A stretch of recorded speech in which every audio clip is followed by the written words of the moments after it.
So if you forget everything I have said today, please remember this image. I cannot pronounce his name very properly, but he's a famous psychologist. He came up with this concept called the flow. It's been used many times. I looked up his paper and he's been cited close to 2,000 times. His paper has been cited 2,000 times, not downloaded, but just cited to more than 2,000 times. So you should check it. He describes a point. He calls it's an optimal experience. He says that this represents increasing difficulty for any activity. It's applicable to games as well. And then here also an increasing skill needed to accomplish that activity. It's described here.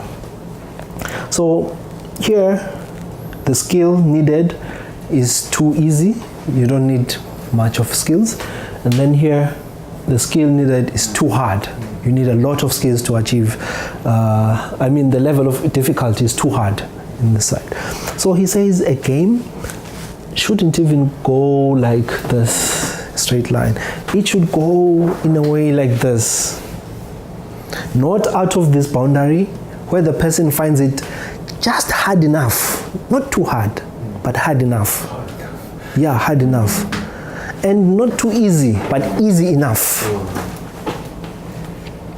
This is the sweet point that most serious game designers, developers want a player to have when they play the game. Because if the time or skill it takes to play the game at this point is up here,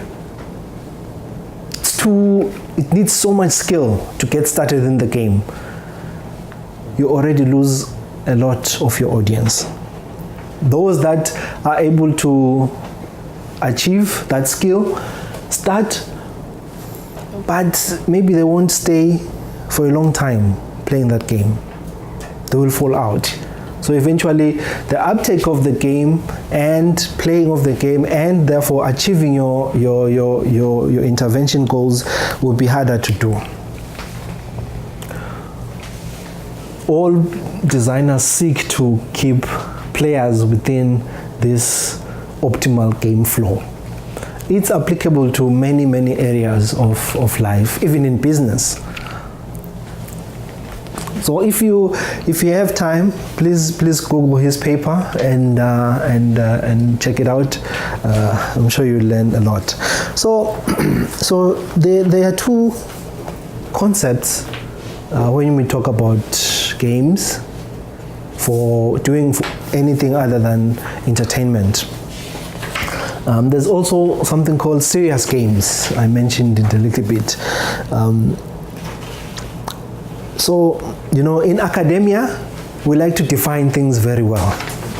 We like to have good definition of what we are talking about,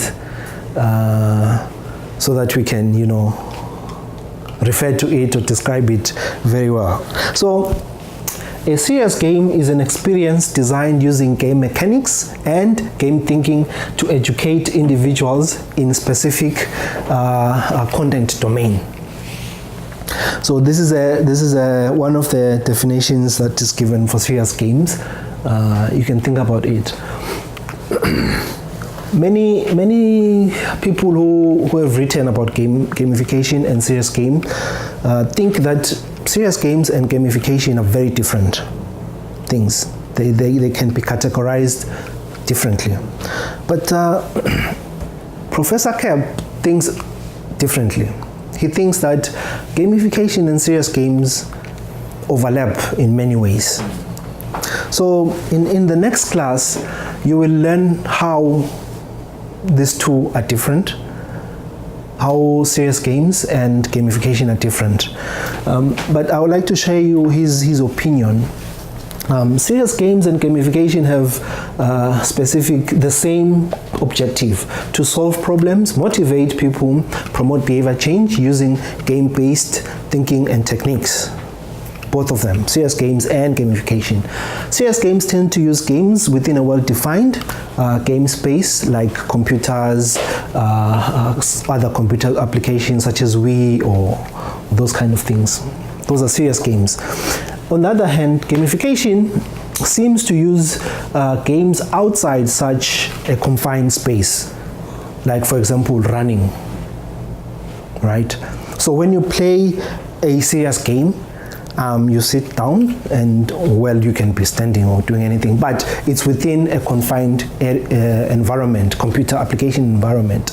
But a gamification usually requires you to be outside of a certain game environment or interact between a game environment and the real world environment. Then he also argues why these two words can be used interchangeably. But next week you'll hear how we can separate the two. So this is part of my final slides. Why is gamification important? Well, it's gaining popularity, and the power of the digital age, yes, is enhancing gamification a lot. But it's very important to notice that you actually often don't need some technology for gamification, like the country's example. So you don't need some kind of technology necessarily. But because of technology, so what technology does is it just increases the distribution and the scale that we can apply serious games or gamification. And then also it harnesses the advancement in connectedness, such as in social media. They also have a genuine potential to create unique learning experiences. These are some figures outside the health environment. They say that on average, a video game player has been playing games, particularly in the US, for more than 12 years. 26% of people playing games are over the age of 50. I don't know.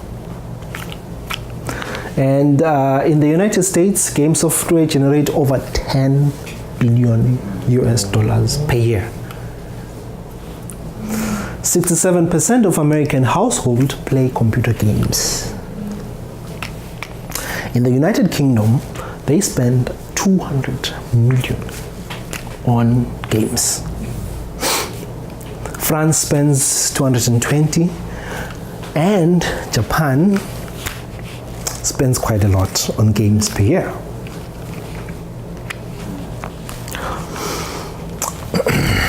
So gamification offers an interesting opportunity to engage audiences that are not necessarily willing to be engaged. At times experiencing information overload, like we saw in the one of the first slides that I gave. You can check out this website. They say that the world's 2,000 biggest companies will use gamification by 2019. 70% of them. Unfortunately, gamification is only 25% technology, and the rest, 75%, is more behavior, more psychology based. And gamification actually is applied to more than just health. There are other areas that gamification is usually applied to. But in this, maybe I'd like to share with you some of the applications of serious games, particularly in health, that you can go and really check out for yourself and read about.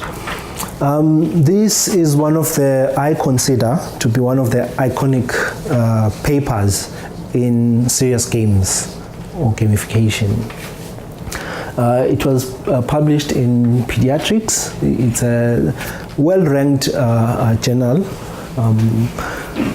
It's designed for cancer kids with cancer, and one of their main findings was that the kids that were randomized to play a game showed improvement in adherence compared to the kids who were not randomized to the game.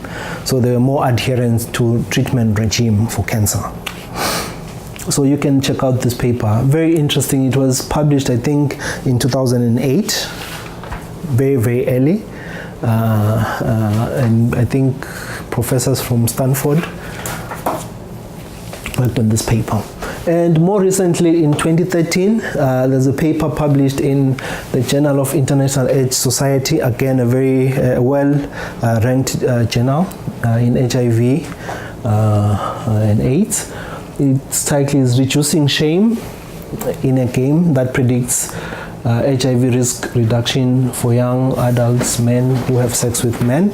It's also a randomized trial delivered nationally over the internet. I also encourage you to check out this paper.